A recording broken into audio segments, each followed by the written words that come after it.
over the horizon.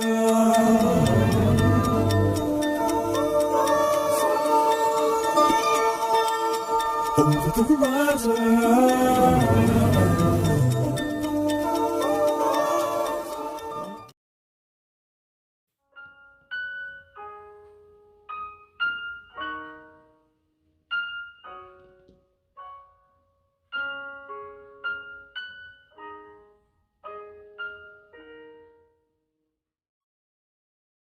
Pour ce soir, pour ta présence parmi nous, on te donne la grande bienvenue.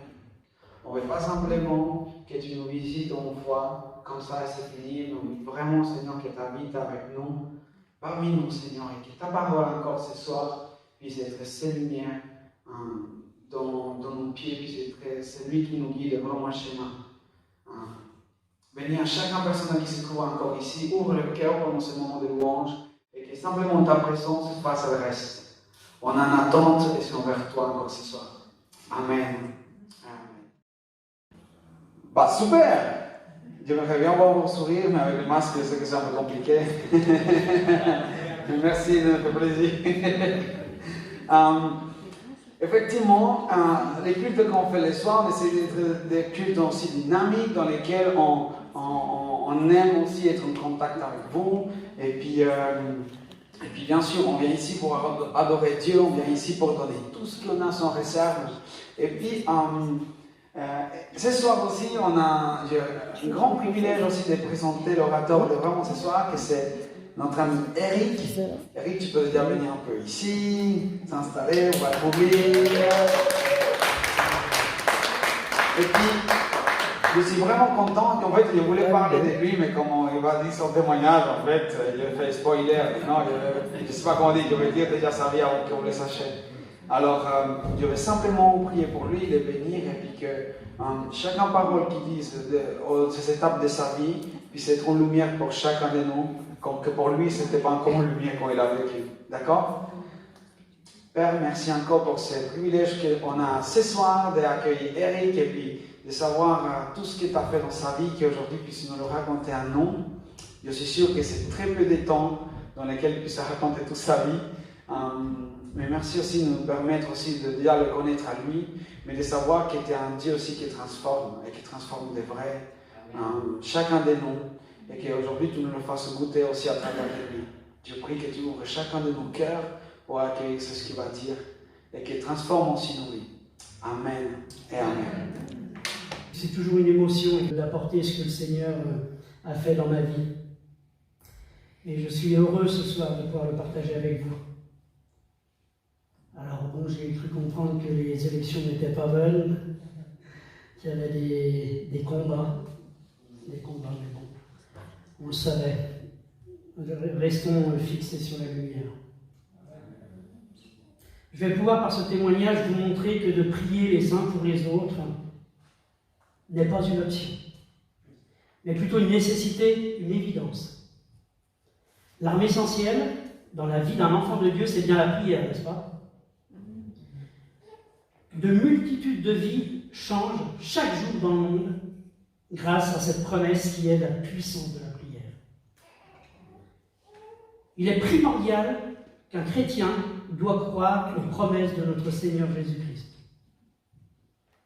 2 Pierre 3,9 nous dit « Le Seigneur ne tarde pas dans l'accomplissement de la promesse, comme quelques-uns le croient, mais il use de patience envers vous, ne voulant pas qu'aucun périsse, mais voulant que tous arrivent à la repentance. » Amen. Et c'est parce qu'une poignée de chrétiens qui aimaient mon épouse et moi-même, et qui croyaient en la puissance de la prière d'intercession, que je peux aujourd'hui vous transmettre mon propre témoignage. Ce miracle que je vais partager dans notre Église maintenant n'appartient qu'au Seigneur Jésus-Christ de Nazareth, car lui seul est digne de recevoir tous les honneurs de cette grâce.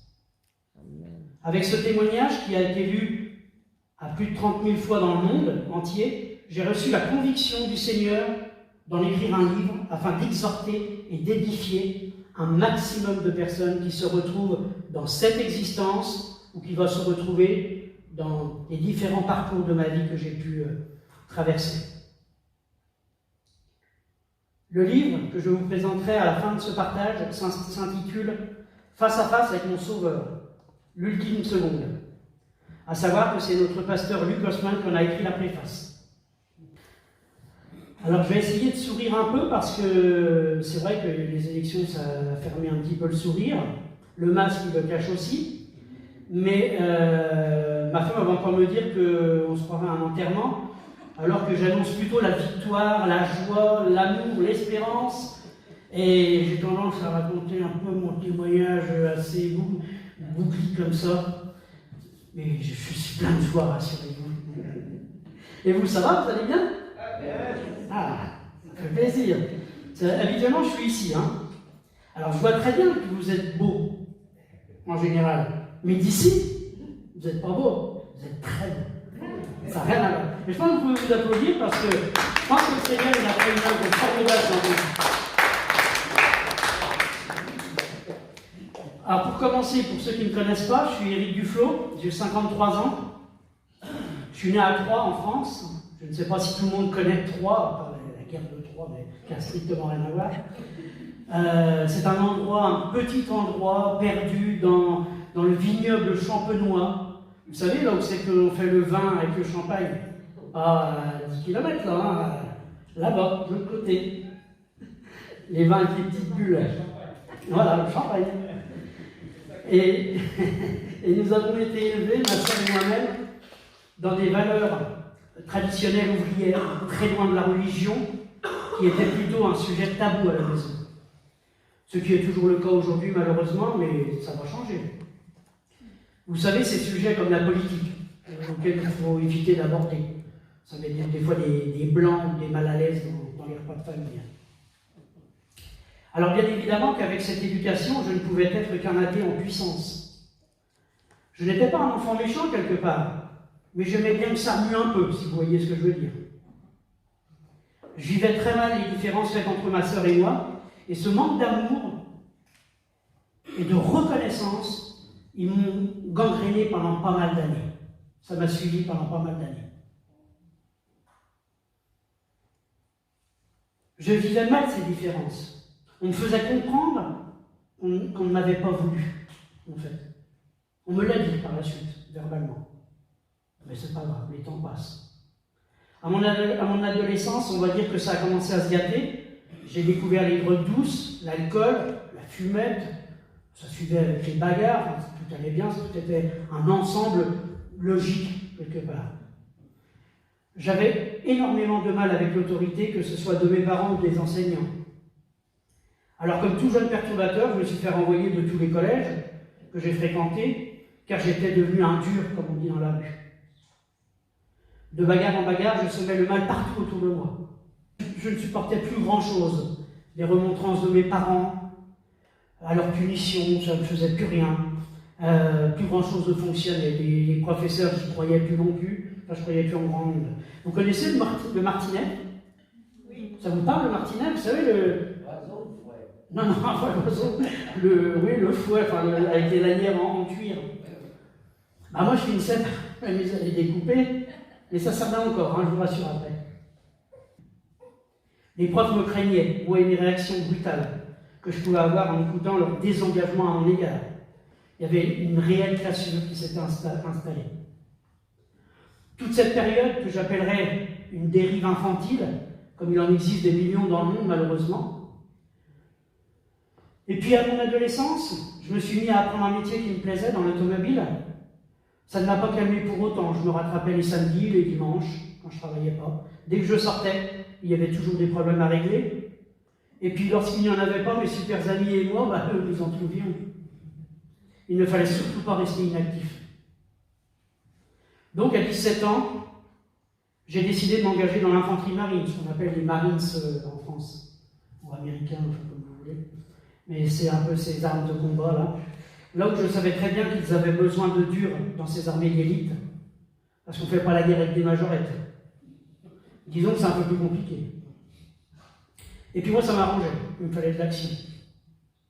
Alors toujours de bagarre en bagarre et de déconvenu en déconvenu, j'ai été contraint de quitter les armes, car j'étais trop violent pour eux. Je vous laisse simplement imaginer. À cause d'une bagarre à l'Arme Blanche qui a mal tourné, une nuit, alcoolisée, sous stupéfiants, enfin tout avec la totale, j'ai envoyé 2 personnes grièvement blessées à l'hôpital. Ce qui m'a bien évidemment valu la prison civile pour 4 mois ferme. C'était une période extrêmement dure, tellement que j'étais seul. Personne n'est venu me voir, je n'étais pas dans mon élément. Je ne me ressentais pas bien, c'était pas mon truc. En sortant, je me suis retrouvé dans la rue, en plein hiver, 800 km de chez moi, de ma famille, abandonnée de tous. Alors j'ai galéré, comme on en voit des fois dans la rue, qui galère. Un coup à droite, un coup à gauche, je me débrouillais comme je pouvais, j'étais seul. Je récoltais simplement ce que j'avais semé. Au bout de quelques mois, je décidai de rentrer dans ma région natale, et c'est peu de temps après qu'un ange que je connaissais de ma période adolescente est apparu à moi et a commencé à changer ma vie. Cet ange était Marie, mon épouse. Une grande histoire d'amour débutait. Elle chrétienne depuis son adolescence, moi athée, comme jamais, je vous laisse imaginer la sauce. Comment une chrétienne pouvait fréquenter un énergumène comme moi? C'était inconcevable, n'est-ce pas? Allez expliquer ça à vos parents. Est-ce que le Seigneur avait déjà un plan? Peut-être, je dirais certainement. Je connaissais un peu sa famille. C'est des gens un peu bizarres. Je vous rassure. Ils chantaient des chants bizarres. Ils voyaient des choses que seuls eux voyaient. Ils priaient pour moi, alors que je leur demandais rien. C'était quoi cette famille? Mais c'était quoi? Je n'avais pas besoin de ça. N'importe quoi. N'importe quoi. J'étais assez grand pour me défendre. Ils me faisaient presque peur. On aurait dit qu'ils arrivaient tout droit d'une autre planète, avec leur discours. Et des fois, ils parlaient même bizarre. Un langage que je défie tout le monde ici de découvrir. Moi, je suis sûr qu'il y en a quelques-uns, ils savent de quoi je parle. Franchement, j'en avais rencontré des gens un peu fous dans ma courte vie. Mais là, je flippais un peu quand même. J'avais même pensé en ce temps-là que les Juifs et les hommes pieux présents, vous savez, dans Acte 2:13, lorsque les apôtres reçurent le Saint-Esprit et le parlaient en langue, et qu'ils se moquaient des disciples en disant « ils sont pleins de vin doux ». Je pensais un peu ça aussi. On aurait pu me comparer à ces moqueurs à cette époque. Mais je croyais vraiment qu'ils prenaient aussi des choses illicites. Un peu comme moi, chaque jour sa petite dose. Je ne pouvais pas comprendre, car je n'étais pas du tout à l'univers. Non. Pour moi, c'était nouveau. Je découvrais. D'ailleurs, je vais vous raconter une petite anecdote. Alors que Raphaël, donc c'est un oncle à Marie, qui est aujourd'hui ancien dans les Assemblées de Dieu, on l'a vu se convertir. Alors moi, je ne l'ai pas trop vu, mais je suis arrivé un petit peu, il venait de se convertir pas longtemps avant. Et puis, il se laissait pousser sa barbe, comme ça. Un peu comme moi, mais beaucoup plus. Et puis les cheveux. Le mec est transformé. Et puis moi, chaque fois que je le voyais, je disais « Ah, salut l'apôtre !» Je me moquais de lui. Il me remerciait tout le temps. Il était heureux, très reconnaissant. Moi, je ne le connais pas tout, je me moque de lui, je le chante, et lui, il est content. Il riait. Plusieurs années après, j'ai fini par comprendre pourquoi. Malgré tout ça, nous avons très vite compris que notre vie à Marie et à moi ne pouvait continuer l'un sans l'autre. Même si plein de choses nous opposaient, un amour puissant s'était installé entre nous. De mon côté, j'ai fini par comprendre plusieurs années après que le chemin diabolique qui m'avait été tracé jusque-là n'était pas le bon. Toute la puissance que je mettais dans les bagarres, je le transférais dans le travail. C'était moins dangereux, vous allez me dire. Donc je décidais de travailler comme un forcené afin de ne manquer de rien, de pouvoir concrétiser cet amour par les liens du mariage, afin de fonder une vraie famille, que des bonnes résolutions. Nous avons eu 2 filles que vous connaissez certainement, Mélanie et Julie. Nous mettions énormément d'énergie dans le travail au point de nous installer à notre propre compte, et cela à plusieurs reprises. Tout ce que entreprenions n'était que réussite. Donc ça favorise l'ego, ça favorise l'orgueil, ça favorise toutes les choses qui nous font aussi du mal, bien évidemment. Mais en 2008, tout a basculé au niveau professionnel. Nous nous sommes retrouvés très endettés contre notre volonté. Il ne fallait surtout pas me parler de Dieu ou de toute autre illumination de ce genre, parce que mon cœur se réendurcissait au fur et à mesure que je subissais cet échec. Nous avons dû revendre notre entreprise et tout ce que l'on possédait pour trouver les moyens de s'en sortir. Ce ne fut pas une partie de plaisir, je vous laisse y penser, ni une mince affaire, car nous étions en faillite personnelle. Tout s'effondrait, tout ce que nous avions construit à la sueur de notre front. Nous sommes restés solidaires, comme cela avait toujours été le cas depuis plus de 20 ans, qu'on avait passé ensemble. Mais si cela a épargné notre couple et l'éducation de nos enfants, chez moi cela causait beaucoup de dégâts. Je dis l'éducation de mes enfants, car nous faisions tout pour ne pas les perturber dans leur croissance. Donc vous imaginez le couple.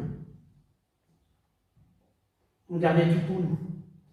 Et le dur que j'étais n'existait plus. Et je suis tombé dans une grosse dépression.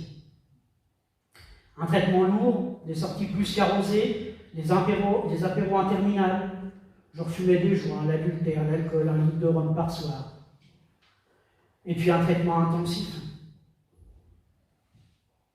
Une relation qui ne cesse de s'empirer avec mon épouse, une vraie descente aux enfers. J'en voulais au monde entier. J'étais redevenu une bombe à retardement. Plus rien n'avait vraiment d'importance à mes yeux. Ma vie était fichue.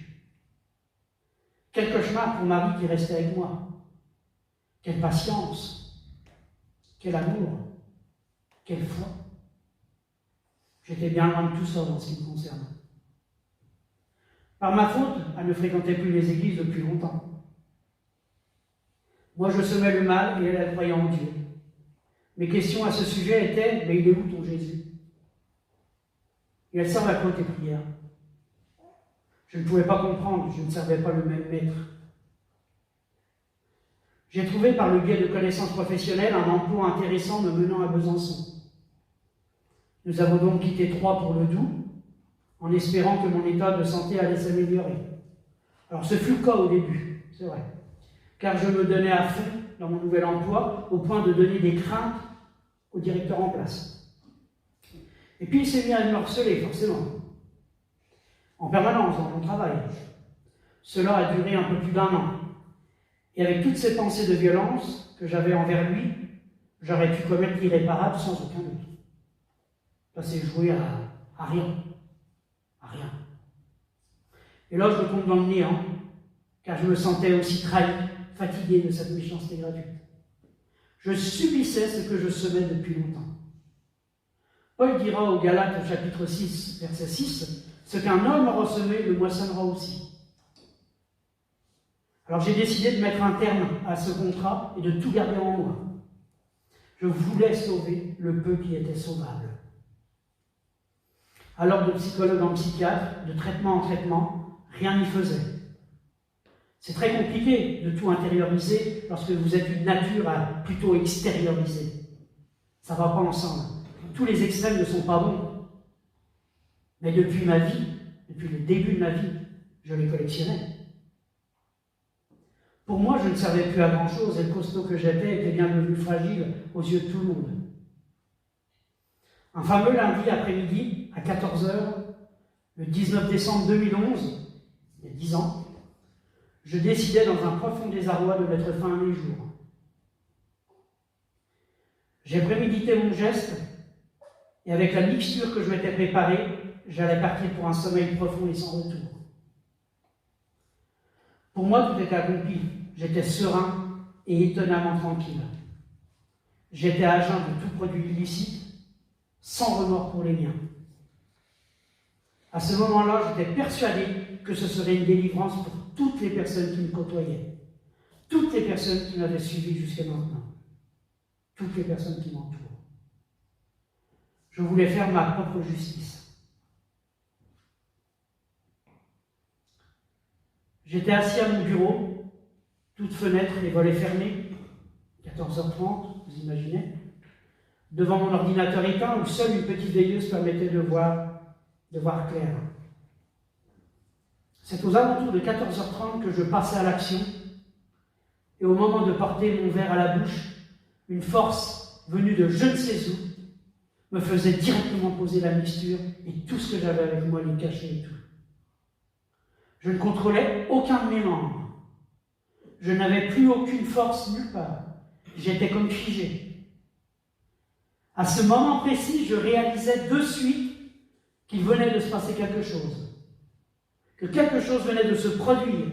Et je m'effondrais dans des sanglots de pleurs, moi qui ne pleurais jamais. Jamais j'avais versé une larme de ma vie.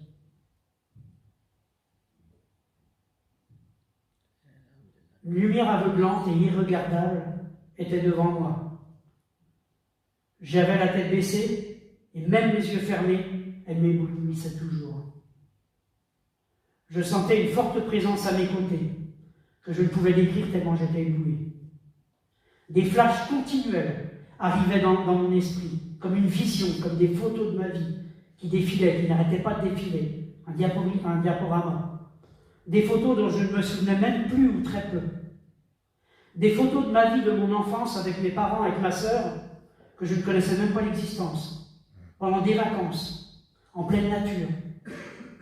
D'autres avec ma petite fille lorsqu'elle avait environ 4 ou 5 ans, alors qu'au moment des faits, elle n'avait que 8 mois.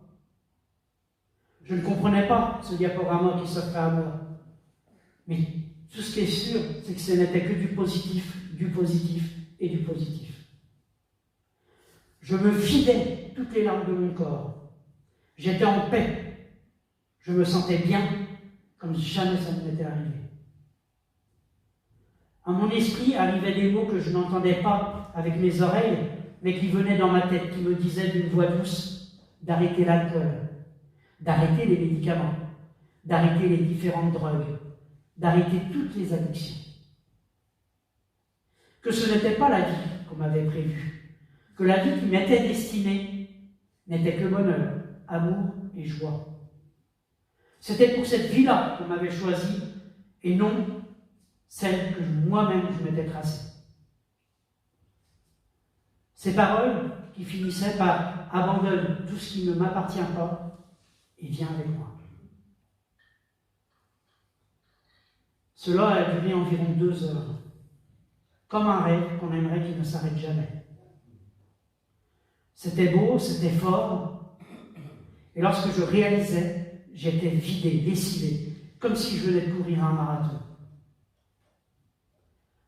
La lumière aveuglante avait disparu, et petit à petit, je retrouvais mes esprits. J'étais abasourdi par ce qui venait de se passer, dans une interrogative totale. J'ai ensuite réfléchi au moins 1 heure durant à essayer de comprendre. Je savais bien, au fond de moi, que je n'étais plus le même. Je le sentais. J'avais la sensation de flotter, d'être décalé. Je ne pouvais pas parler. Je ne croyais en rien du tout. Mais je devais me rendre vraiment à l'évidence que là, il s'était passé quelque chose d'énorme. Je n'étais plus le même. Mais que m'est-il arrivé? Un chamboulement dans ma tête, une lessiveuse à plein régime, où tout s'entremêle. J'ai très vite compris que mon sauveur n'était autre que Jésus. J'en étais persuadé. Ça ne pouvait être que lui. Qui pouvait interrompre mon geste d'une puissance extrême, en un éclair et d'une volonté incroyable? Car pour moi, c'était acté. Je voulais en finir coûte que coûte.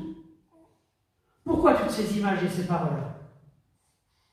Dans mon interrogation, dès que je pensais à Dieu ou à Jésus, un torrent de frissons traversait mon corps de haut en bas.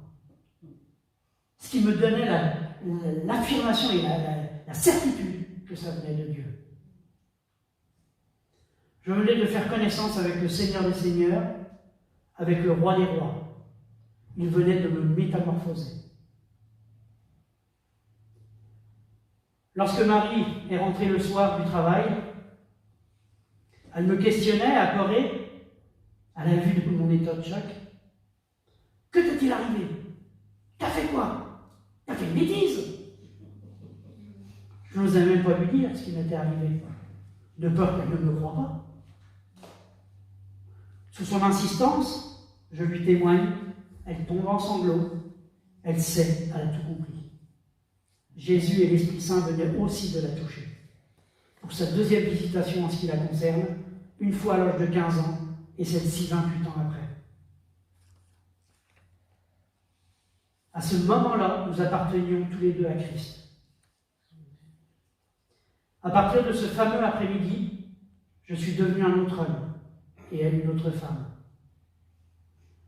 Ce jour même, je venais de comprendre que Dieu existait et qu'il était bien vivant. Le soir même, j'ai arrêté définitivement toutes mes addictions. Alcool, drogue, adultère, bagarre, sorties nocturnes, traitement intensif pour la dépression, jeu d'argent et tout le panel qui vous entraîne vers le bas. Comme c'est si bien le faire l'ennemi, car c'est comme ça qu'il agit pour la destruction de la création. Et moi, il venait de me perdre. En l'espace de 2-3 jours, je ne ressentais plus aucune culpabilité. Pour rien, c'était fini. La joie avait pris la place dans mon corps, dans mon esprit et dans mon âme. Je me sentais libre et apaisé, et j'étais persuadé que mes péchés, mes erreurs, mes attitudes, ma mauvaise personne était complètement pardonnée, tellement j'étais en paix dans mon âme. Pour la première fois, je me sentais intelligent et dans une nouvelle carapace. Je savais que Dieu venait de me racheter. Je savais que Jésus venait de me guérir.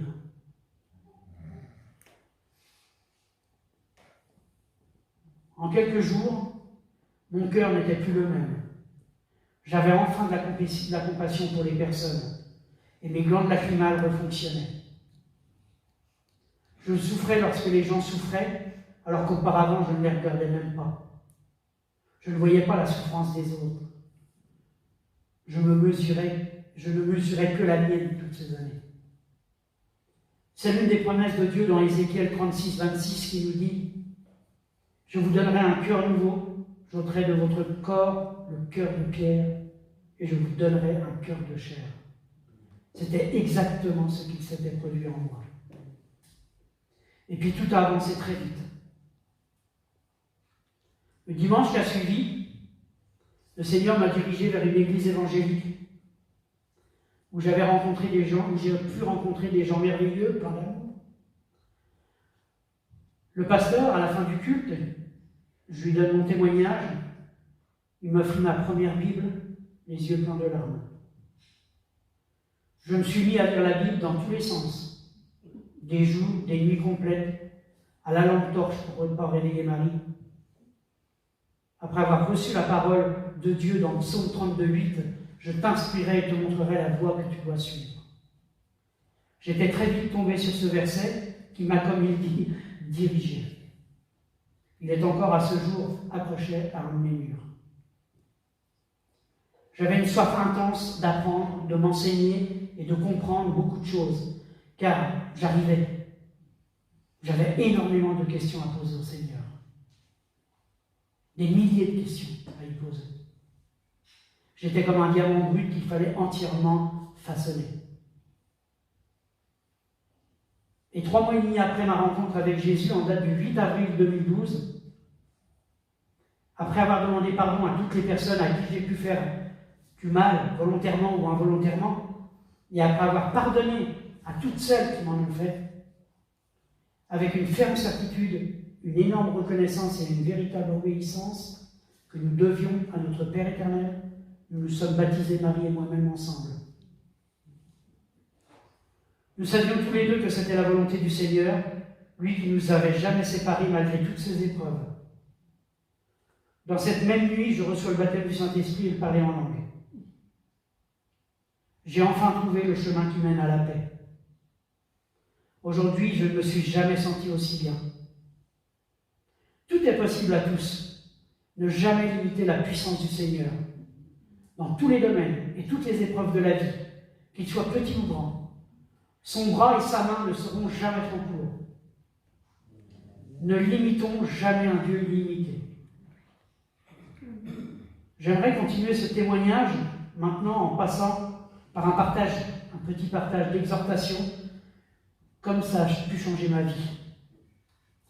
Durant ces 5 années de formation et d'enseignement par le Saint-Esprit, je vais vous partager plusieurs passages de la Bible qui nous ont impactés, qui ont changé complètement notre vie et qui, je l'espère, seront pour vous des paroles encourageantes, vivifiantes et d'espérance, comme elles ont pu l'être pour moi-même et mon épouse.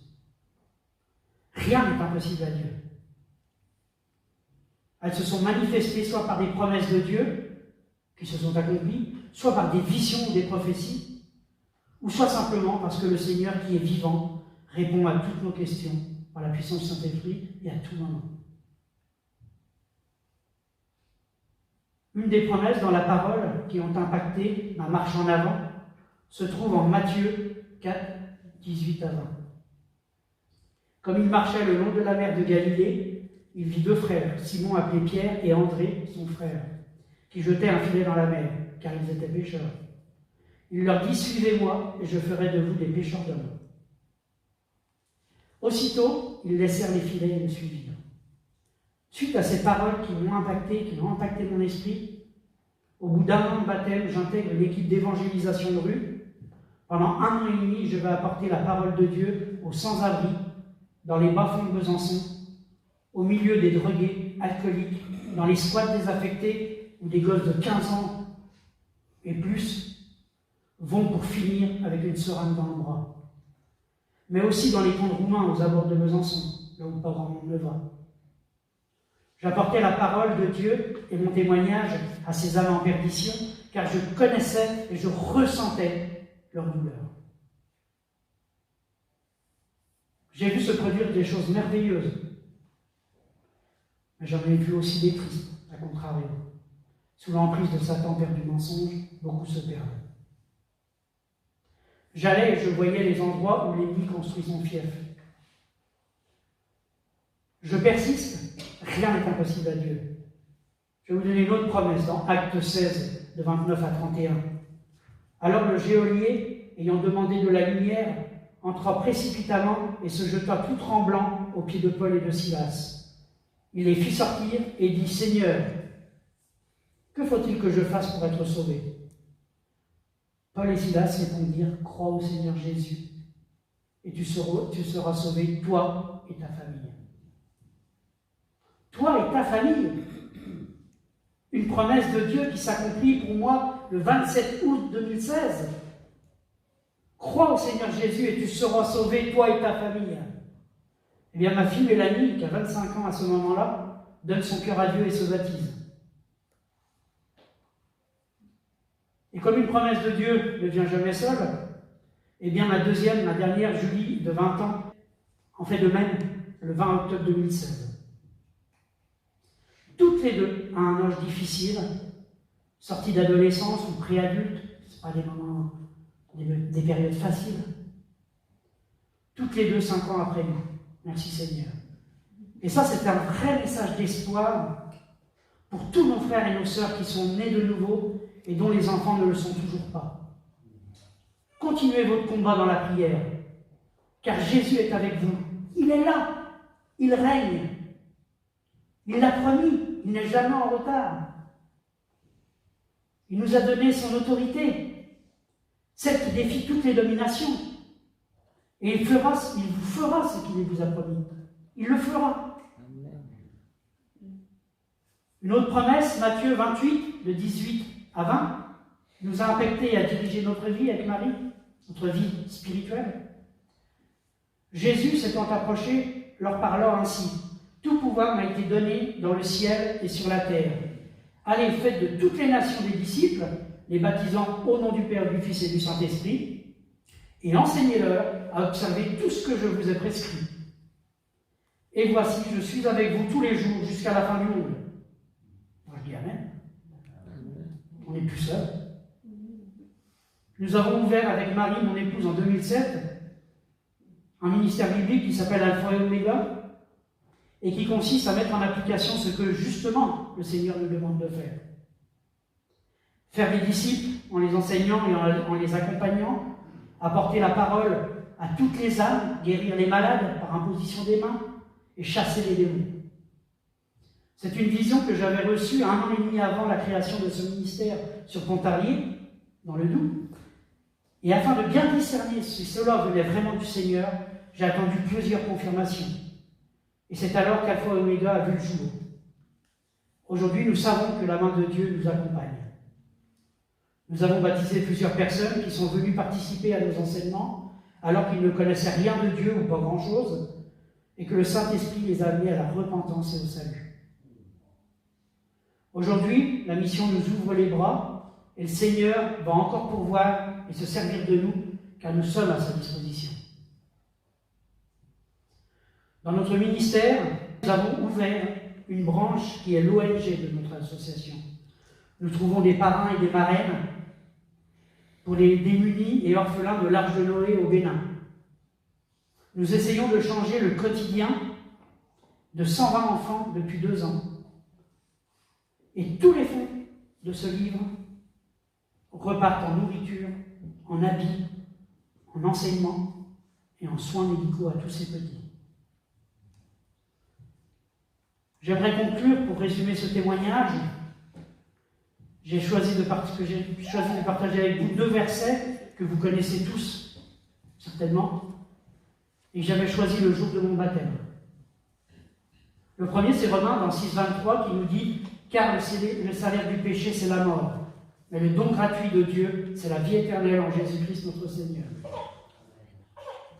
Et le deuxième, Éphésiens 2,8, « Car c'est par la grâce que vous êtes sauvés, par le moyen de la foi.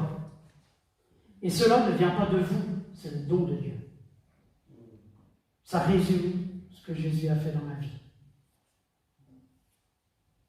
Il a commencé à faire, on va dire. Merci à tous ceux qui ont compris la puissance de leur prière à cette époque. Merci pour leur patience et leur persévérance. Ça s'est passé 28 ans après. Comme quoi, les prières sont stockées au pied du trône. Vous les faites, vous avez l'impression des fois que ça ne répond pas. Elles sont là 28 ans après. Il faut le croire, il faut le voir. Hein. Toute la gloire, bien évidemment, revient à Dieu, notre Père, au Seigneur Jésus-Christ et au Saint-Esprit, car eux seuls en sont dignes.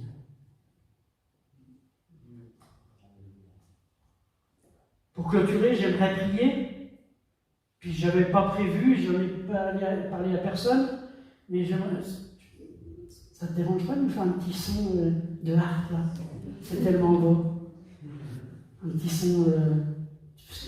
Sens-toi libre. Sens-toi libre. Fais ce que t'aimes. Et puis j'aimerais prier pour vous, si vous me le permettez. On peut incliner nos têtes. Seigneur Dieu Père éternel, je ne te remercierai jamais assez pour l'œuvre que tu as faite dans ma vie. Merci Seigneur. Oui Seigneur, tu m'as sauvé mon Dieu d'une mort certaine, et tu m'as tendu ta main puissante dans la profondeur des ténèbres où je me trouvais. Oui Seigneur, je joins ma prière mes frères et mes sœurs ici présents, afin que tes promesses s'accomplissent dans leur vie, comme tu l'as effectué au sein de la mienne. Que tout doute, toute crainte, toute souffrance, toute maladie, oui Seigneur, toute flèche enflammée de l'ennemi, puisse être éloigné d'eux et de leur famille par la puissance du Saint-Esprit en ton saint nom Jésus. Seigneur, tu es la lumière du monde et je me prosterne devant toi pour que tu éclaires les ténèbres de ce monde et que tu répandes ton esprit d'amour sur chacun de nous. Merci Dieu. Je te bénis Seigneur. Je te bénis Seigneur Jésus pour cette grâce que tu nous accordes alors que nous ne méritons rien. Ouvre les écluses du ciel, mon Dieu, et inonde-nous de ta parole, afin que toute personne puisse être amenée à la repentance. Et peu importe les perturbations de ce monde, importe les votations, tu es là. Tu es avec nous, mon Dieu. Et tu nous protèges, car tu nous aimes d'un amour inconditionnel. Merci, mon Dieu, pour tout ce que tu fais, tout ce que tu as fait et tout ce que tu feras. Car toi seul ne changes pas, Seigneur. Tu restes le même, au fur et à mesure, et jusqu'éternellement. Que tout l'honneur, la puissance et la gloire te reviennent. Car toi seul en es digne, depuis des siècles et des siècles. Dans le nom sacré de Jésus. Et c'est en ton seul nom, Seigneur, que j'ai prié. Sois béni. Amen. Alléluia.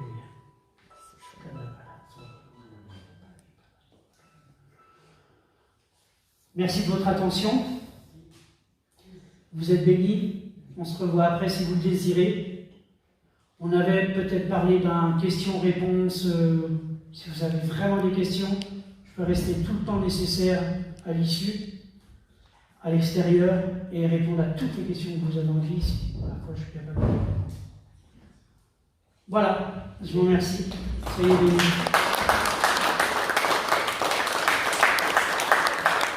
Merci beaucoup. Merci beaucoup.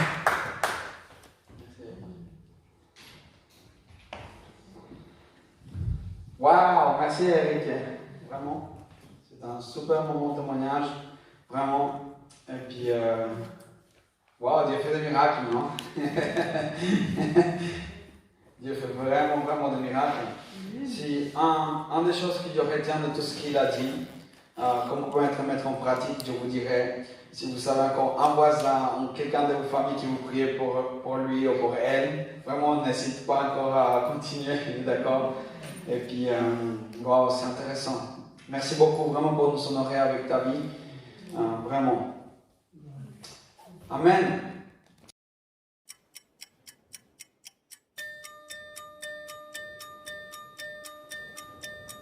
Over the horizon.